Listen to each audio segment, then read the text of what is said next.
ലോക ടൂറിസം ഭൂപടത്തിൽ ഇടം നേടിയ ബേക്കൽ കോട്ട ഉൾപ്പെടുന്ന മണ്ഡലമാണ് ഉദുമ.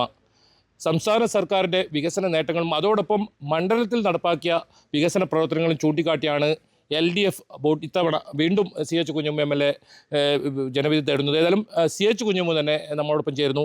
എന്താണ് മണ്ഡലത്തിൻ്റെ നിലവിലെ അവസ്ഥ? വീണ്ടും ഉദുമയിൽ വീണ്ടും മത്സരിക്കാൻ ഇറങ്ങുമ്പോൾ നല്ല പ്രതീക്ഷയാണുള്ളത്.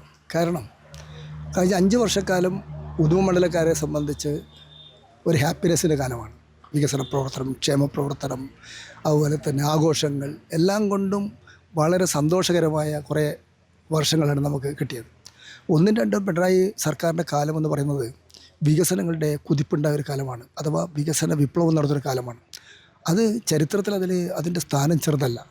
രാഷ്ട്രീയമായി എന്ത് പറഞ്ഞാലും ഇതൊരു യാഥാർത്ഥ്യം അവിടെ ഉണ്ടല്ലോ. അതിൻ്റെ ഒരു സ്വാധീനം അഥവാ അതിൻ്റെ ഒരു അളവ് ഉദുമയിലെത്തുമ്പോൾ അത് എത്രയോ ഇരട്ടിയായി.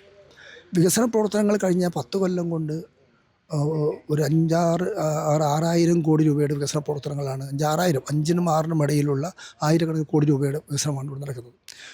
ഇപ്പോൾ ഈ 5 വർഷം കൊണ്ട് MLA എന്നല്ല ഞാൻ വന്നതിന് ശേഷം 1,551 കോടി രൂപയുടെ വികസന പ്രവർത്തനങ്ങൾക്ക് ഭരണാനുമതി, സാങ്കേതികാനുമതി, ടെൻഡർ നടപടികൾ പൂർത്തിയായിട്ട് പോയിട്ടുണ്ട്. ഇപ്പോൾ എല്ലാം ഓൺഗോയിങ് ആണ്. അപ്പോൾ അത് ജനങ്ങളുടെ എല്ലാ ഗ്രാമത്തിലുണ്ട്. പാലങ്ങൾ, റോഡുകൾ, സ്കൂൾ കെട്ടിടങ്ങൾ, ആശുപത്രി കെട്ടിടങ്ങൾ, പ്ലേ ഗ്രൗണ്ടുകൾ, അതുപോലെ തന്നെ കുടിവെള്ള പദ്ധതി, ഇതെല്ലാം ഇങ്ങനെ നാനാ വിഭാഗത്തിൽപ്പെട്ട പദ്ധതികളാണ്. അപ്പോൾ അങ്ങനെ വരുമ്പോൾ വികസനത്തിലാണ് വോട്ട്. ഈ പാർലമെൻറ്റ് തെരഞ്ഞെടുപ്പിൽ നമ്മൾ അല്പം പിന്നോട്ട് പോയൊരു സാഹചര്യമുണ്ട്. അത് ഏതെങ്കിലും തരത്തിലൊരു വെല്ലുവിളി ഉയർത്തുമോ? ഇല്ല. എന്തുകൊണ്ടറിയോ, കഴിഞ്ഞ അസംബ്ലി തെരഞ്ഞെടുപ്പിൽ 13,322 വോട്ട് എനിക്ക് ഭൂരിപക്ഷമുണ്ട്. അന്നും ലോക്സഭാ തെരഞ്ഞെടുപ്പിൽ വോട്ട് കുറവായിരുന്നു, ഗണ്യമായ കുറവായിരുന്നു. തദ്ദേശ തെരഞ്ഞെടുപ്പിലും കുറവായിരുന്നു. ഇത്തവണ ലോക്സഭാ തെരഞ്ഞെടുപ്പിൽ കുറച്ച് വോട്ട് കുറവുണ്ട്. പഞ്ചായത്ത് തെരഞ്ഞെടുപ്പ് വന്നപ്പോൾ അത് സമാസമമായി. ചെറിയ വ്യത്യാസം അപ്പുറപ്പുള്ളൂ. ഞങ്ങളാണ് മുമ്പിൽ നിൽക്കുന്നത്. അപ്പോഴും അവർ ഇപ്പോൾ പറയുന്ന കണക്കത്ത ശരിയില്ല, ഞങ്ങളാണ് മുമ്പിൽ നിൽക്കുന്നത്. അത് ഒരു ചെറിയ വോട്ടാണെങ്കിലും ഞങ്ങൾ മുമ്പിൽ നിൽക്കുന്നതാണ് ഒന്ന്. ഇനി അത് നോക്കണ്ട. അസംബ്ലി തെരഞ്ഞെടുപ്പിൽ എന്ന് പറഞ്ഞാൽ അസംബ്ലിയാണ്. അസംബ്ലി തെരഞ്ഞെടുപ്പിൽ ഞങ്ങൾ ഇത്തവണ ഉദുമ മണ്ഡലത്തിൽ ചരിത്ര വിജയം നേടും. കഴിഞ്ഞ തവണ കിട്ടിയതിൻ്റെ ഇരട്ടി വോട്ടിൻ്റെ ഭൂരിപക്ഷത്തിന് ഞങ്ങൾ വിജയിക്കും. നമുക്ക് പ്രധാനമായും ഏതെങ്കിലും പദ്ധതികൾ തുടങ്ങി വെച്ച പദ്ധതികൾ അത് പൂർത്തീകരിക്കേണ്ടതുണ്ടോ? പ്രത്യേകിച്ച് ഭരണത്തുടർച്ച അല്ലെങ്കിൽ വീണ്ടും MLA ആകുമ്പോൾ അത്തരം പ്രവർത്തികൾക്ക് എളുപ്പമാവില്ല. അങ്ങനെ ഏതെങ്കിലും പ്രവൃത്തി നിരവധി ഞാൻ പറയാം. ചട്ടഞ്ചാൽ ഗവൺമെൻറ് ആശുപത്രി, ടാറ്റ ആശുപത്രി നിന്ന സ്ഥലത്ത് അത് ഞങ്ങൾ പ്രോജക്റ്റ് കൊടുത്തു. 30 കോടി രൂപ നമുക്ക് അനുവദിച്ചു. അവിടെ തറക്കല്ലിട്ട് പ്രവൃത്തി തുടങ്ങി. അവിടെ എന്താ സംഭവിക്കാൻ പോകുന്നത്? ടാറ്റ ആശുപത്രി നിലനിന്ന സ്ഥലത്ത് ഇപ്പോൾ ഒരു പുതിയ ഗവൺമെൻറ് ഹോസ്പിറ്റൽ ചട്ടഞ്ചാൽ വരാൻ വേണ്ടി പോകണം. ക്രിട്ടിക്കൽ കെയർ യൂണിറ്റ് എന്നാൽ അതിൽ 50 ബെഡുള്ള ICU ഉണ്ട്, ലേബർ റൂമുണ്ട്.